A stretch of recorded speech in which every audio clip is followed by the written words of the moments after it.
This video is brought to you by True Tales of Buried Treasure, the largest collection of old treasure magazines in the West.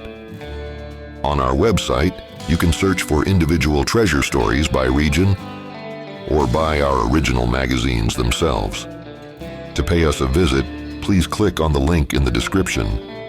Enjoy. Once upon a time, on the tiny Ross Island, nestled in Upper Tampa Bay near St. Petersburg, Florida, a long-lost secret lay hidden since the late 1820s. Measuring a mere mile long from north to south and half a mile wide, this unassuming isle was once home to a notorious pirate colony, a haven for outlaws who plundered merchant ships in the Tampa Bay area. It was Captain Henry Ross, the ruler of this rogue settlement, who concealed a chest brimming with gold on the island in 1821. More treasures were added over time, yet none have ever been unearthed to the best of anyone's knowledge. Ross had made his mark before the War of 1812, navigating the seas as one of the ship captains operating out of Barataria under the infamous pirate leader Jean Lafitte. Lafitte earned his place in history when he allied his band of buccaneers with General Andrew Jackson to triumph over the British forces in the Battle of New Orleans. In the aftermath of the war, these sea rovers were granted a full pardon by President James Madison, on the condition that they abandon their pirating ways and live as law-abiding citizens.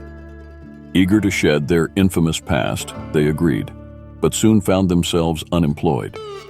With tales of their adventures running dry, many quietly returned to their old ways as gentlemen of the coast, and Henry Ross was among them.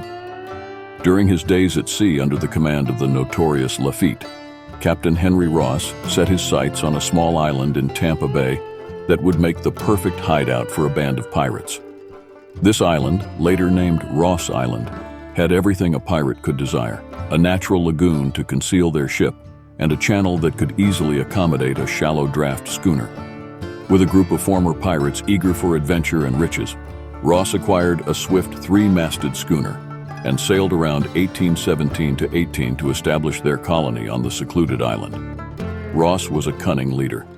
He promised his men that once the necessary construction was complete, they could go back to New Orleans to bring their loved ones to the island, believing that family life would deter trouble among his rough crew. This strategy proved advantageous for him. The men built a dozen shacks from old ship's timbers, dug a well, and constructed docking facilities for the ship in the lagoon. To protect against potential attacks, they erected a sturdy fort with 3 brass ship's cannons and 2 warehouses for storing plunder. With the colony in shipshape, the men were permitted to return to New Orleans to reunite with their families.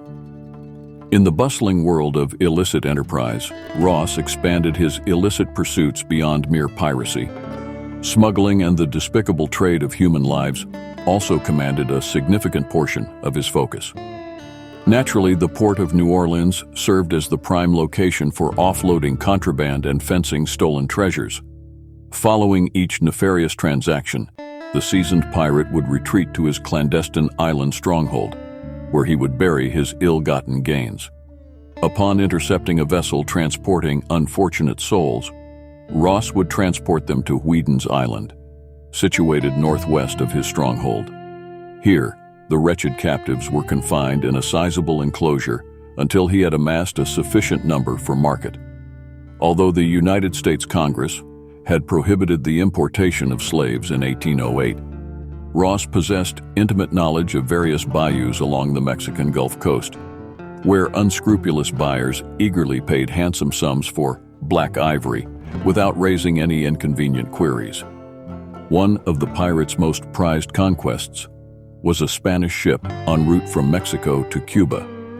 Following a brief yet ferocious skirmish, the buccaneers boarded the vessel and overpowered its unfortunate crew.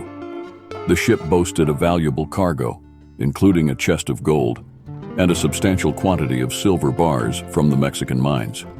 Rather than scuttling or incinerating the captured ship, Ross elected to sail her back to his colony. However, during the return voyage, the first mate voiced concerns about the larger vessel posing a problem in the small lagoon. After deliberation, Ross concurred, and the ship was navigated into Riviera Bay, and deliberately sunk in the shallows. While retaining the chest of gold, Ross opted to leave the silver aboard the Spanish vessel, confident in his ability to retrieve it as needed. Prior to sinking the ship, the pirates dismantled its masts to conceal any conspicuous landmarks above the waterline. To this day, there exists no record of the recovery of the silver hoard from the now silt-covered wreck. Around this time, the pirates constructed a crow's nest atop a lofty pine tree, accessible via a rope ladder. Throughout daylight hours, a lookout perched there with a formidable spyglass. Upon sighting a promising merchant ship in Tampa Bay, he would sound a horn crafted from a sizable conch shell. This signal prompted the buccaneers to prepare their vessel and give chase to their quarry. In the adventurous tales of the daring pirate, Henry Ross, it was the norm for him to approach his intended victim, then hurl grappling hooks over the gunwales to seize his prey. After seizing available plunder, Ross would usually allow his victim to continue on its way if no resistance was offered by the crew. However, if met with defiance, he would set the helpless ship ablaze after looting it.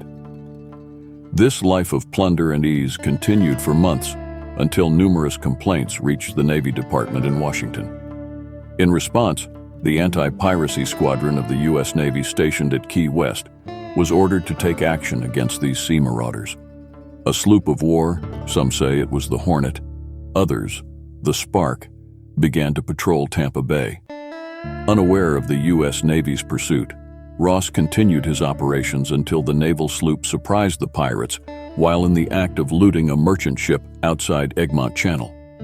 A warning ball was fired across the pirate's bow, prompting Ross to order the grappling lines to be cut and set sail for his island stronghold. Despite successfully making his getaway to the safety of the lagoon on his island, the naval sloop closely followed. Although the warship couldn't risk coming too close due to treacherous shoals, it was equipped with new, long-range, rifled guns. Approaching the island as closely as safety permitted, the warship sank the pirate craft with several direct hits, unbeknownst to Ross. The pirates quaked in terror as they beheld their ship shattered into splinters, especially upon sighting a landing party of sailors and Marines approaching in longboats. Gathering only a handful of their possessions, the pirates and their families fled into the mangroves. The assailants proceeded to lay waste to the village, igniting the shacks, warehouses, and fort. In the meantime, they managed to capture 7 unfortunate pirates, who were subsequently hanged from the limbs of nearby trees. The commander of the naval sloop later recounted that they conducted a brief search for treasure, but due to time constraints, none was found. The fate of Captain Ross remains a mystery, but it is widely believed that the majority of his treasure was never recovered following the calamitous events of the 1820s. Various individuals have inhabited Ross Island intermittently over the years, including fishermen, smugglers, and rum runners. More recently, the squatters have been removed. As for other treasures, an elderly fisherman discovered a tin can filled with money many years ago on the southern tip of the island. Additionally, relic hunters have unearthed an old sword, cannonballs, iron spikes, ancient bottles, and a musket at the site of the pirate stronghold. During a mosquito control initiative several years ago, Ross Island was intersected with drainage ditches. At one point, a dragline operator snagged a submerged object, nearly causing his equipment to overturn. This occurred at the location of the former lagoon, now overgrown. Upon closer examination, the object was revealed to be a substantial ship's anchor. A couple of cannons were also unearthed. In addition to the silver trove nestled in the hull of the old vessel, mired in the silt at the bottom of Riviera Bay, Ross's buried treasure on his clandestine island bequeaths a bountiful legacy for the intrepid adventurer. Thanks for watching. If you'd like to read the original article or purchase the magazine from which it was taken, please check out our website, truetalesofburiedtreasure.com.